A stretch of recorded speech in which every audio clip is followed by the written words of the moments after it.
Just a disclaimer, but this story may not be suitable for all ages. Other than that, enjoy. In June 1972, a woman appeared in Cedars-Sinai Hospital in nothing but a white, blood-covered gown. Now this, in itself, should not be too surprising, as people often have accidents nearby and come to the nearest hospital for medical attention.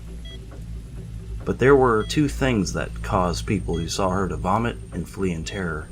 The first being that she wasn't exactly human.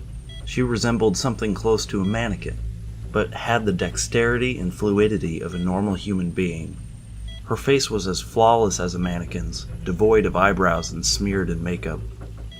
There was a kitten clamped in her jaws, so unnaturally tight that no teeth could be seen, and the blood was still squirting out over her gown and onto the floor. She then pulled it out of her mouth, tossed it aside, and collapsed. From the moment she stepped through the entrance to when she was taken to a hospital room and cleaned up before being prepped for sedation, she was completely calm, expressionless, and motionless. The doctors thought it best to restrain her until the authorities could arrive, and she did not protest. They were unable to get any kind of response from her, and most staff members felt too uncomfortable to look directly at her for more than a few seconds. But the second the staff tried to sedate her, she fought back with extreme force. Two members of staff had to hold her down as her body rose up on the bed with the same blank expression.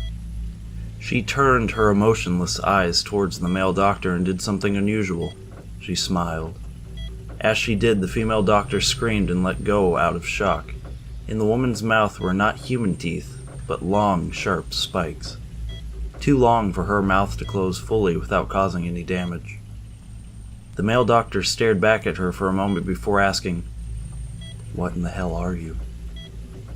She cracked her neck down to her shoulder to observe him, still smiling. There was a long pause. The security had been alerted and could be heard coming down the hallway. As he heard them approach, she darted forward, sinking her teeth into the front of his throat, ripping out his jugular and letting him fall to the floor, gasping for air as he choked on his own blood. She stood up and leaned over him, her face coming dangerously close to his as the life faded from his eyes. She leaned closer and whispered in his ear, "I am God." The doctor's eyes filled with fear as he watched her calmly walk away to greet the security men. His last ever sight would be watching her feast on them one by one. The female doctor who survived the incident named her the Expressionless. There was never a sighting of her again.